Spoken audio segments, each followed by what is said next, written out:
So skipping Shannon's gonna make their game one predictions. So they're gonna talk about it. I'm gonna chime in. Might surprise some people. I'm gonna take the Raptors. Why would that surprise you? I'm taking them big. Yeah. Double digits. Double digits. 10. Okay. 10. How you like that? Shannon funny. I've been noticing that Shannon, at least for like the last month or so, he's been praising Kawhi. Just giving like, if you notice, he's been going out of his way to like just praise Kawhi and give him a whole bunch of compliments. It's clear to me that he's trying to do that to lure Kawhi to go play with LeBron. To go show him that no, we're not toxic. We're not gonna be toxic with you. Come play with us. You know, don't worry, we're not gonna blame you. I'm gonna defend you. Stuff like that. At least to me, because he's been defending him way, way too hard, almost like he's LeBron. Well, you're barely in double digits, so you're not even like convincingly in double digits. Hold on, they're only favorite. You do You have understand. to speak with the courage of your conviction. First of all, Go 15. No. I love how you try to do this. Yeah. You do realize this is the two-time defending. Double digits by 10. 10. That's double. Is that double digits? Barely qualified. Yeah. Okay. Okay. I think they win. I just like what I'm seeing from the Raptors. What I've seen over the last 3 games, Van Fleet, Norman Powell, Serge Ibaka, this is the kind of production that they got in the last 3 games that they had gotten all year. This would explain why when Kawhi Leonard signed down 22 games, they were still able to go 17-5. And the Warriors are 18-1 in game ones under Curry. 18-1. Yeah. I'm just trying to sit there and think, what was the game they lost? I'm trying to think. It got to be that OKC series. I think, did they win game one? Did they lose game one? Yeah, they might have been the OKC series. Then that's a series where Russell Westbrook traveled. So yeah, I think it was back in 2016. It was the only game they lost. Game one they lost. That's crazy, man. I got the Warriors winning. I think that they're gonna come out. I can see it's going 2 ways in game one. I can see the Toronto Raptors coming out with a whole bunch of energy, fighting, and kind of just wear the Warriors down. And Warriors kind of like, you know what? The crowd's going crazy. They're playing super hard. Let's kind of pack it in. Or I can see it coming out the other way. You know, Raptors do come out. They do come out really hard. They're hyped, like the first quarter, and then Golden State just lay it on them. To me, that's how it's gonna go one of those 2 ways for me. I personally lean into Golden State. I feel like Clay's gonna have a big game. I feel like Curry's gonna have a big game. I feel like Clay's gonna be super motivated due to his belief snub of the All NBA team. So that lets you know that they're big. This is a very good bench team. So maybe he's being a little overrated. Is that possible? No. Yo, why does Skip hate Kawhi's one? Yo, Skip hate Kawhi. He mad as hell about that Spurs thing. He's still mad as hell.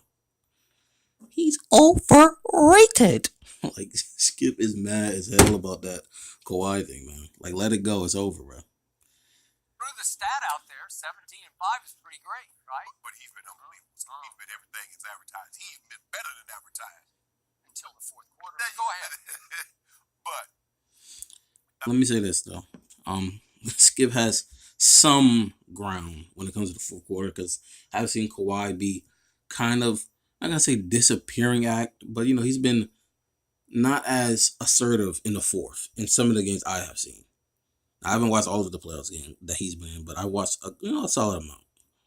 The only really concern that I have is that how much can they play Marc Gasol, because the matchup with him, when they go to I like that you mentioned that. Steph Curry, to me, what I would do if they play Marc Gasol a lot, first of all, Boogie Cousins will be playing, by the way. So I'll just pull Marc Gasol out and do run a pick and roll with Boogie. That's what I would do. And I'm pretty sure Kyle Lowry is going to be on Steph, so I'll just keep running that Boogie pick and roll. Either I get Kyle Lowry on DeMarcus or I get Marc Gasol on Steph, and that's a bucket either way. So lineup, is he going to be able to guard Draymond? So Serge Ibaka might have to play more minutes because he's a better matchup for Draymond than say Marc Gasol. But I just believe the 9 days that the Warriors have had off, Skip, that's a long, long time. I don't know if we've seen a team have this kind of rest. That's a good point. So I believe they'll be a little rusty. Now, they were in a great rhythm. They played Sunday. It had been over for the Raptors. But the long layoff and the length of the Raptors, interesting to see how. I don't know about that. They do got decent length, but again, the Toronto offense can get a lot like Cleveland a lot of times, where they pretty much just go to Kawhi every time he just ISOs. You know, it gets very, very predictable after a while. And to me, and right now they've shown to be a little bit more of a one-man band than they have been a great all-around band. So to me, I just don't see that ISO in the post mid-range game that Kawhi has is going to beat Golden State in a 7-game series. He's going to take too much out of his legs. He'll be taking all those contested jump shots. He's already got a gimpy thigh already or whatever. Plus, he's going to have to chase Clay and stuff around. All those screens, all those backdoor cuts. I mean, I'm telling you, the longer this series goes, the worse it's going to get for Toronto. The worse it's going to get for them. These matchups. Now, I haven't heard a whole lot about Iggy. They have declared Grant out. Boogie Cousins is questionable. They hadn't really said a whole lot about Iggy, so we don't know how that calf is. But if he plays, I'm assuming it's Achilles. You're right. Right? That's what it is. I mean, that's even worse than a calf to me. Very much so. I believe it. Let me say that that's a big loss. That's a big loss to me. That's definitely a big loss, man. If he's able to go, Iggy will start the game on Kawhi, and probably Clay will start on Siakam, and then they'll go, go for the mix and match. Right, Yep. mix and match, and vice versa. I think that's the same. I think Kyle Lowry starts. But with that being said, I'm gonna take the Raptors by 10 tonight and get this party started. Get this party started. Yep. Even though Kawhi. I think you picked Golden State in 6. I So did. is it the Golden State party that's going to get started? And I believe on yesterday's show you told me that Golden State was going to win Game 1, but I can't keep up because you flipped and you flopped. I flipped, but I saw Kevin Durant, Yeah. and then I saw the Raptors. They're gonna be going crazy. The whole crowd. Drake gonna be acting a fool. They are going to be going crazy.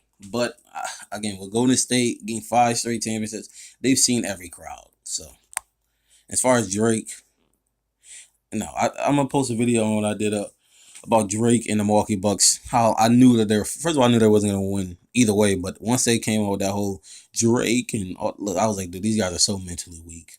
It's just pathetic. Like, I knew it was over. We're gonna talk about it later. He gonna be acting a fool. It's gonna be over. Yeah. You should be on HGTV. It's flip or flop on Allison. So you can you're flip or flop. You can have your own show. Am I I gonna love that show. flip or flop today? You never know. Daily. I'm flipping. Yeah. Are you? Yeah, I'm You're flipping. flipping. Okay. What do you got, Skip? So this will surprise some people, or maybe not, because I said this on Monday. I'm going to go with the favorite in this game because the favorite is suddenly the home team. You're right. And the home team opened as a 1.5 point underdog, and the betting public leaped, Shannon Sharp-esque, leaped aboard the bandwagon and turned it completely around the other way. And now Toronto at home is a 1.5 favorite.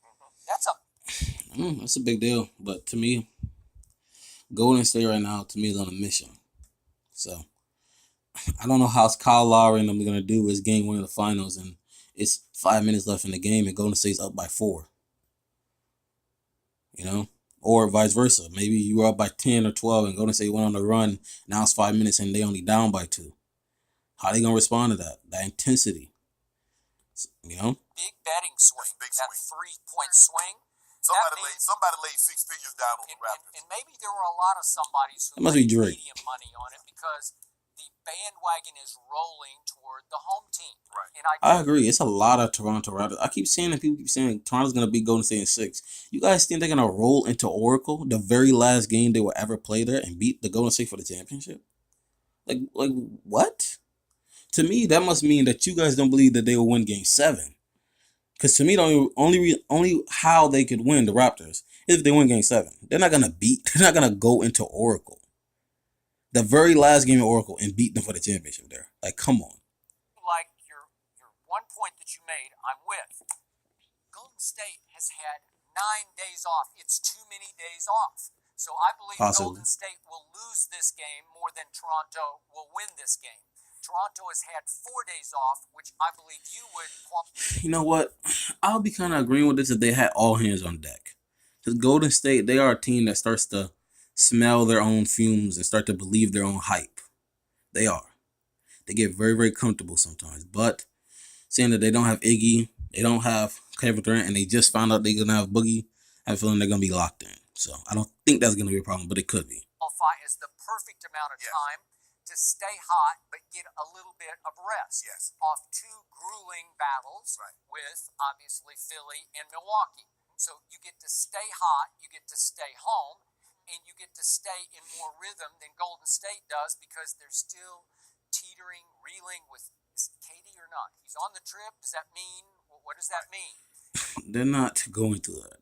Essentially, what's being told is that they probably already told that Kevin Durant will be back for Game 3, so don't worry about it. We're going to play a little bit of games with Toronto and the media, but he's going to be back in Game 3. Okay? By the way, I'm going to throw this subplot out there because the plot is going to thicken tonight if the Raptors do take care of business at home, because all of a sudden I think KD is going to come into some play for Game 2. He's there. I have no idea how hurt he is because I don't think anybody has any idea. But there's the I agree with that. This injury does seem very, very weird to me. I mean, I was expecting him to possibly get a game in with Portland to kind of get his stamina and stuff back, but that didn't happen. If they lose Game 1, I think they will think about it because they're saying themselves, you know, if we go down 0-2, then Game 3 is a must-win. Do we really want to bring Kevin Durant back from injury in a must-win? Him be out there hobbled. So I think if they lose this game, he'll be back for Game 2.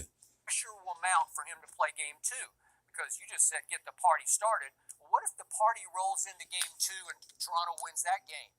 You know what happens? It's hard to go home down 0-2. I agree. Not panic. Have a little bit of panic depending on how the games go, how dominating it appears that Toronto Right, but if it goes like, oh, they lose by 5, then the Golden State will not be worried at all.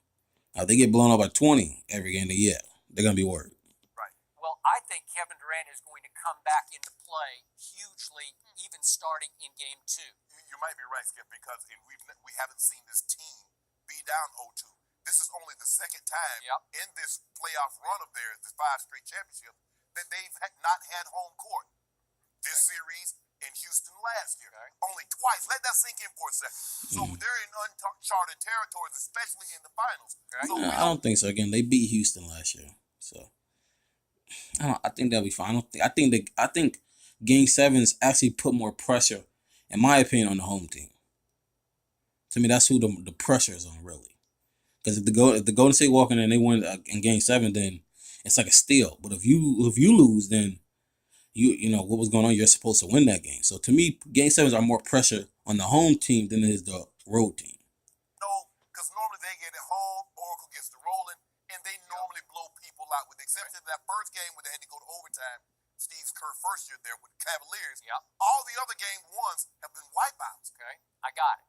So, big picture, I'm going to stick with again. My pick was I got Golden State at 7 in the big picture. You got Golden State at 6. Okay, I'm going in 7. I think it's going to be a roller coaster, all-time classic of a series, up and down, back and forth. And I'll go right on record. I believe Golden State will win Game 2.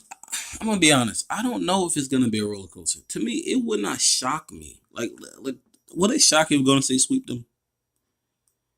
Like, I don't think it would shock anybody. Like, I don't know if it's gonna be that much of a roller coaster, in my opinion.